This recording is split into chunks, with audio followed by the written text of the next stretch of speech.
Nikita Mirzani boleh saja sudah mendekam di terali besi, tapi perseteruannya dengan Reza Gladys masih terus mendidih panas. Teranyar, dua seteru musuh bebuyutan itu terlibat saling peras berbalut gugatan perdata. Setelah diminta uang ganti rugi 200 miliar, kubu Reza Gladys minta balik tebusan ganti rugi sebesar 500 miliar lebih sebagai syarat damai. Mediasi yang kita laksanakan adalah jawaban dari para tergugat terhadap proposal para penggugat. Nah, poinnya ditolak. Jadi doakan aja supaya ini mereka menyetujui proposal kami. Nanti kami terima uang 500, permintaan mereka kami bayar. Jadi kami terima dulu baru kami bayar. Seolah merasa di atas angin, kubu Reza Gladys jumawa seakan mempermainkan kondisi mental seterunya lewat permainan angka kerugian yang mereka ajukan. Dan yang menarik, Niki yang koar-koar ingin mengajukan banding atas vonis majelis hakim mendadak ciut. Sampai hari ini tak kunjung mengajukan upaya banding ke pengadilan tinggi. Pihak terpidana kan sudah melakukan banyak laporan. Ya kalau Reza Gladys kan baru satu nih yang akhirnya dia dibui. Kalau sekarang dari pihak terpidana juga masih aja bikin laporan-laporan PMH lah, apalah, saya rasa Reza Gladys pun berhak untuk melakukan hal yang sama. Ya, sengkarut panas persoalan skincare tak ada tanda-tanda surut. Selain membidik Niki dengan laporan kasus baru, orang-orang yang ada di barisan kubu Nikita Mirzani juga ikut terancam. Dokter Richard Lee bahkan Oki Pratama, sahabat sekaligus pengusaha skincare yang lantang membela Nikita Mirzani, terancam diberangus dan menyusul Niki masuk bui. Usai permintaan maafnya ke khalayak ramai dan mengklarifikasi hubungannya dengan pengusaha beristri Insanul Fahmi, Inara Rusli mengaku jadi korban tipu daya Insan.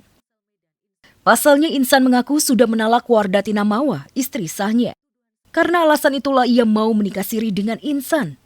Sayangnya meski sudah meminta maaf dan beralibi, netizen tak percaya begitu saja dengan pengakuan Inara maupun Insan. Inara dan Insan tetap dimusuhi.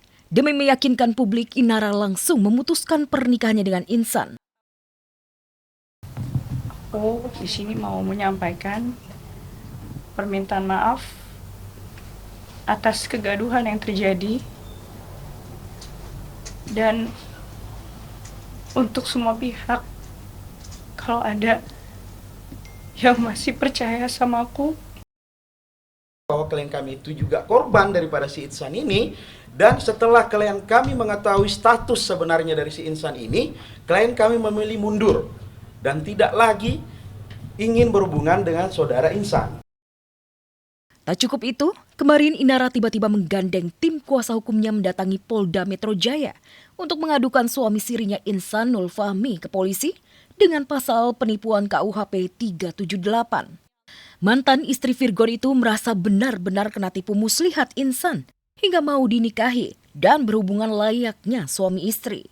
Kami melakukan pelaporan ya atas dugaan penipuan yang dialami oleh klien kami, di mana ini kami menduga inisial IF ya, karena di situ ada tipu muslihat yang kami temukan dan kami tadi sudah melampirkan bukti-bukti yang ada.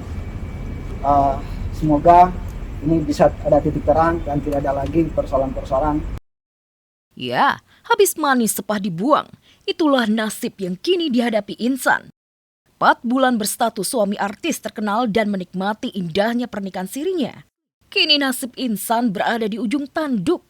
Ia harus menghadapi 2 laporan sekaligus, yakni kasus perzinahan dan penipuan, yang dua-duanya dilaporkan oleh kedua istrinya Mawa dan Inara. Lagi-lagi Amar Zoni harus menelan kekecewaan.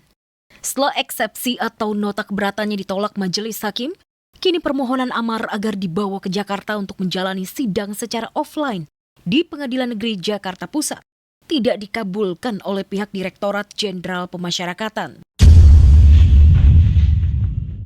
Padahal majelis hakim yang menyidangkan Amar dalam perkara peredaran narkoba di Rutan Salemba telah memutuskan menghadirkan Amar di ruang sidang secara offline.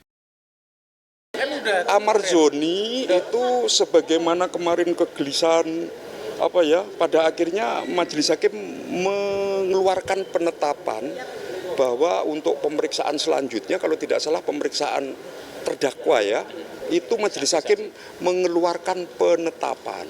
Penetapannya apa? Memerintahkan Amar Zoni untuk dihadirkan secara offline. Ya, secara offline artinya apa? Dihadirkan di persidangan. Untuk persidangan nanti kita masih tetap sesuai dengan arahan Bapak Menteri dan juga Bapak Dirjen. Pelaksanaan persidangan Amar Zoni dan kawan-kawan masih kita laksanakan dengan telekonferensi atau secara online. Amar Zoni saat ini selain sebagai tahanan yang sedang menjalani persidangan di kasus yang sekarang, Amar Zoni juga adalah warga binaan yang sedang menjalani pidana di kasusnya yang sebelumnya. Kabar Amar Zoni tidak bisa dihadirkan secara langsung di ruang sidang Pengadilan Negeri Jakarta Pusat tak hanya mengecewakan Amar. Keluarga serta kekasih Amar, Camelia, pasti juga merasakan hal yang sama. Sejak persidangan digelar, keluarga melalui penasehat hukum Amar telah melakukan upaya agar Amar bisa dibawa ke Jakarta untuk mengikuti persidangan secara offline. Selain untuk mempermudah komunikasi ketika sidang digelar, mereka juga ingin melepas rindu kepada Amar yang tidak bisa ditemui sejak Oktober lalu. Ya supportnya cuma minta dia dipindahkan di Jakarta lagi biar sidangnya tuh lebih enak, lebih terbuka. Komunikasi pun tidak kami batasi, pihak lapas Karanganyar pun tidak membatasi, tentunya dengan aturan-aturan sesuai dengan aturan-aturan yang memang sudah ada. Kabar buruk Amar tidak bisa dibawa ke Jakarta membuat keluarga dan Camelia tidak bisa ketemu Amar untuk waktu yang belum bisa dipastikan. Komunikasi dan tatap muka melalui monitor di ruang sidang jadi satu cara untuk melepas rindu dan melihat kondisi aktor berusia 32 tahun itu.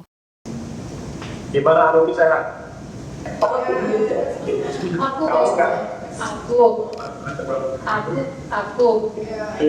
baik-baik aja. Aksi prank Inul Daratista kepada salah satu karyawannya yang paling setia, Ibu Emi nama karyawan Inul tersebut. Sudah 10 tahun bekerja di bagian HRD perusahaan miliknya. Akting Inul begitu meyakinkan. Pura-pura sewot, ngomel hingga Ibu Emi benar-benar merasa bersalah dan pucat ketakutan. Tak tega melihat ekspresi Ibu Emi, Inul pun mengakhiri aksi pranknya dengan sebuah kejutan tak terduga.